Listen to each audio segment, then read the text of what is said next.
क्या समाजवादी पार्टी में जो अंतर्कलह था, समाजवादी पार्टी में जो पारिवारिक झगड़ा था, शिवपाल यादव, अखिलेश यादव, मुलायम सिंह यादव के बीच जो बयानबाजी चल रही थी वो, और साथ ही ये जो मुस्लिम वोट शेयर बढ़ गया कुछ हद तक बीएसपी और एसपी के बीच में, ये आपको भी भारी पड़ा क्या, जो पारिवारिक कलह था समाजवादी पार्टी का? देखिए, आज के दिन पारिवारिक कलह या इसने ऐसा किया वैसा किया, ये सब बातें करने की नहीं है। पहले फाइनल नंबर्स हमारे जब सामने आएंगे, हम इंट्रोस्पेक्शन करेंगे और एनालाइज करेंगे। इस पे मंथन होगा कि क्या वजह रही कि हमें वोट उतना नहीं मिला जितनी हमने कैंपेन की, या जो विकास अखिलेश यादव जी ने करा था और हम डेवलपमेंट के मुद्दे पे चुनाव में लड़े थे, तो ऐसा क्यों हुआ, इसका इंट्रोस्पेक्शन होगा। लेकिन हम फिर कहेंगे, हमें इस बात का फख्र है कि हमने सांप्रदायिक राजनीति नहीं करी और कास्ट को डिवाइड नहीं किया, मुल्क को बांटने की राजनीति नहीं करी, झूठ की बात नहीं करी, और हमने हादसों का इस्तेमाल नहीं किया और ना ही हमने लॉर्ड कृष्णा का इस्तेमाल किया। हमने सब लोगों को साथ में मिलकर लेने की बात करी और विकास के मुद्दे पर चुनाव लड़े। अगर हम ये चुनाव हारे तो हम उसका इंट्रोस्पेक्शन करेंगे क्या वजह रही।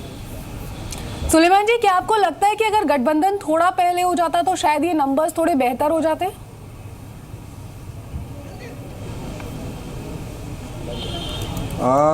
ये बात तो देखिए, अगर गठबंधन थोड़ा पहले होता तो ये था कि ज़्यादा वक्त मिलता।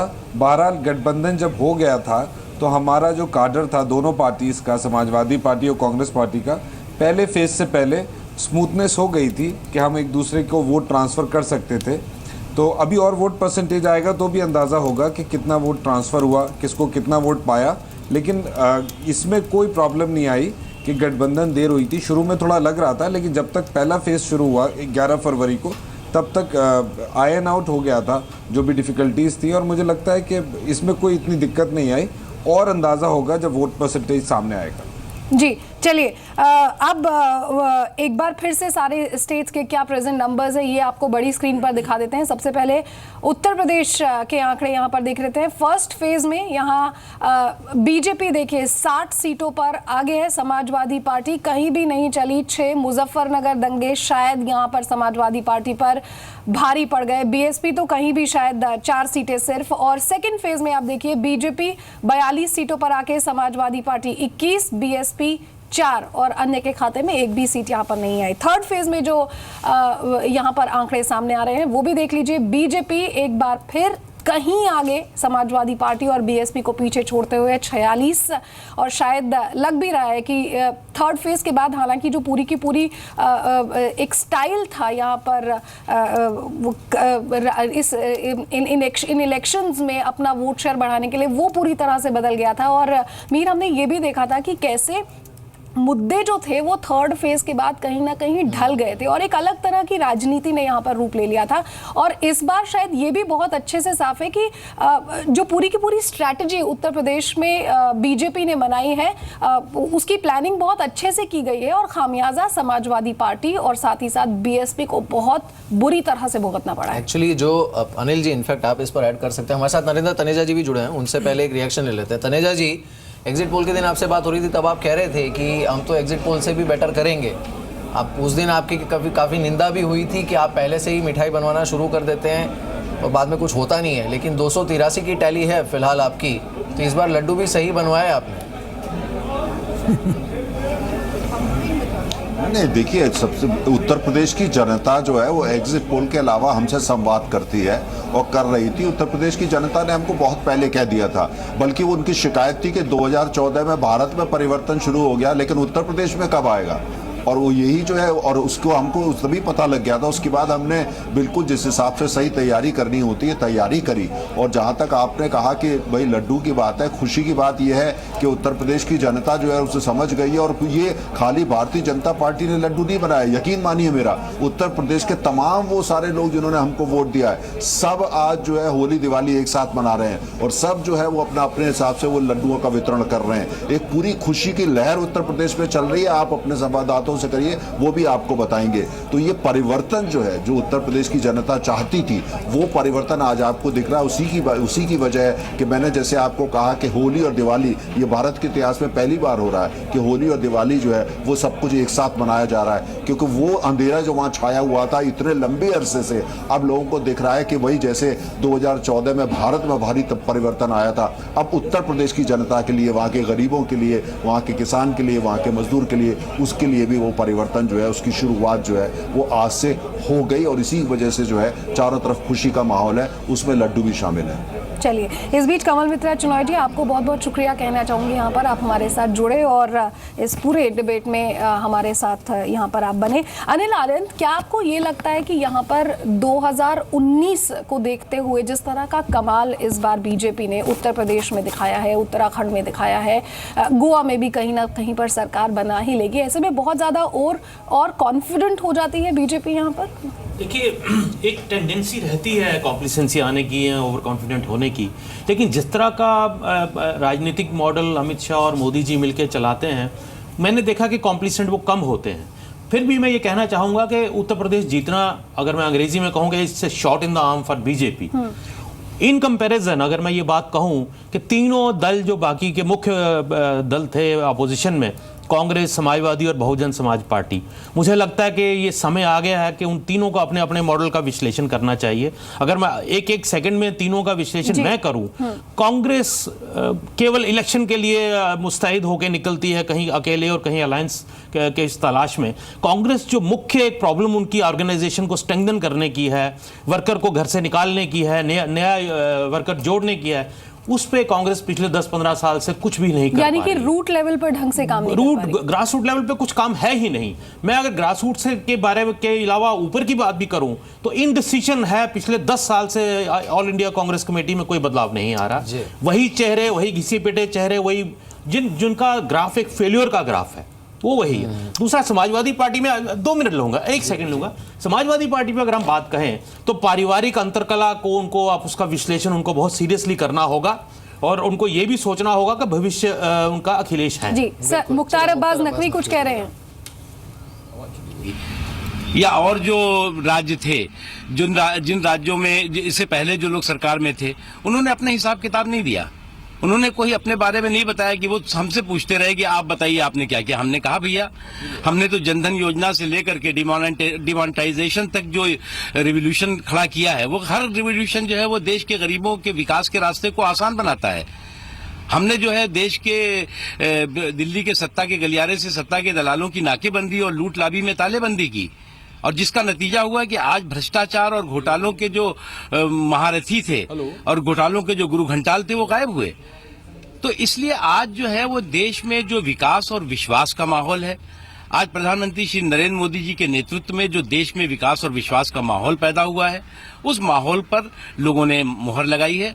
और जो मैंने शुरू में कहा कि जो गरीबों के विकास को लेकर के जो रिवोल्यूशन प्रधानमंत्री जी ने शुरू किया और जो कि रियलिटी में बदला, और उस रियलिटी को बदलने में श्री नरेंद्र मोदी जी के साथ साथ हमारे पार्टी के अध्यक्ष श्री अमित शाह जी ने और करोड़ों कार्यकर्ताओं ने उस रिवोल्यूशन, जो गरीबों के विकास के रिवोल्यूशन, गरीबों के सशक्तिकरण के रिवोल्यूशन को जो रियलिटी में बदलने का में महत्वपूर्ण भूमिका निभाई, निश्चित तौर से सभी लोग उसके लिए बधाई के पात्र हैं। रुझान को देखकर ये अंदाजा लगाया जा सकता है कि जाति धर्म से ऊपर उठकर लोगों ने आपको, देखिए, कोई जाति नहीं, कोई धर्म नहीं, और हमने शुरू में कहा था कि कुशासन, करप्शन और क्राइम के कुनबे का सफाया होगा और सुशासन और विकास को समर्पित सरकार उत्तर प्रदेश में बनेगी, और वही सच्चाई सामने आ रही है। कुछ लोगों ने जरूर कोशिश की थी कि जुगाड़ और जोड़ तोड़ से सरकार बनाए, तो जुगाड़ और जोड़ तोड़ की सरकार जो है वो जनादेश के सामने ध्वस्त हो जाती है। यूपी जानना चाहती है सीएम फेस होंगे कौन? वो तो पार्लियामेंट्री बोर्ड तय करेगा।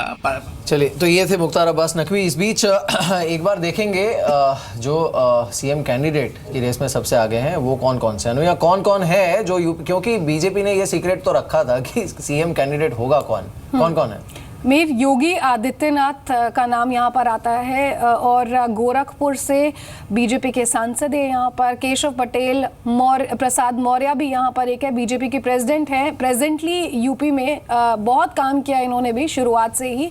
और मनोज सिन्हा टेलीकॉम मिनिस्टर जो है वो भी यहाँ पर शायद हो सकता है कि इनको यहाँ पर कमान दे दी जाए। स्मृति ईरानी पहले एजुकेशन, फिर टेक्सटाइल, और हो सकता है कि अब मुख्यमंत्री की कमान ये यूपी में संभाल लें। जी बिल्कुल। खैर चलिए नरेंद्र तनेजा जी, मैं आपसे सवाल जानना चाहूँगा। सवाल तो क्या, खैर सवाल तो उठाया है। एक्चुअली हमारे साथ संजय अग्रवाल जी हैं लखनऊ से, समाजवादी पार्टी के। उन्होंने ये कहा कि अब यूपी भी बर्बाद हो जाएगा। मोदी जी और बीजेपी की सरकार आई है, वहाँ पर विकास खत्म हो जाएगा, डेवलपमेंट होगा नहीं, पूरे देश में भी नहीं होगा। उन्होंने ये भी कहा कि 2019 में भी एक खतरा है, यानी कहीं ना कहीं ये मान रहे हैं कि 2019 में भी मोदी जी की सरकार वापस आएगी। आप क्या कहना चाहेंगे इस पर? नहीं, देखिए लोकतंत्र है, हर एक को अपने विचारों का अधिकार है, मैं उसका सम्मान करता हूं, लेकिन मेरा ये कहना है कि समाजवादी पार्टी थी कहाँ? वो तो एक परिवार था, सैफई का एक बहुत बड़ा परिवार था जिसने आपकी इलेक्शन लड़ने के लिए एक ढांचा खड़ा किया था जिसे समाजवादी बोलते थे, जहां समाजवाद तो था नहीं। अच्छा, और उसके अलावा वो परिवार टूट गया, परिवार टूटा तो पार्टी भी टूट गई। उसके बाद वो दूसरी एक राजशाही है एक तरीके की, उनके साथ उन्होंने करा राहुल जी के उसमें। राहुल जी अब वो वहां भी पार्टी तो है नहीं।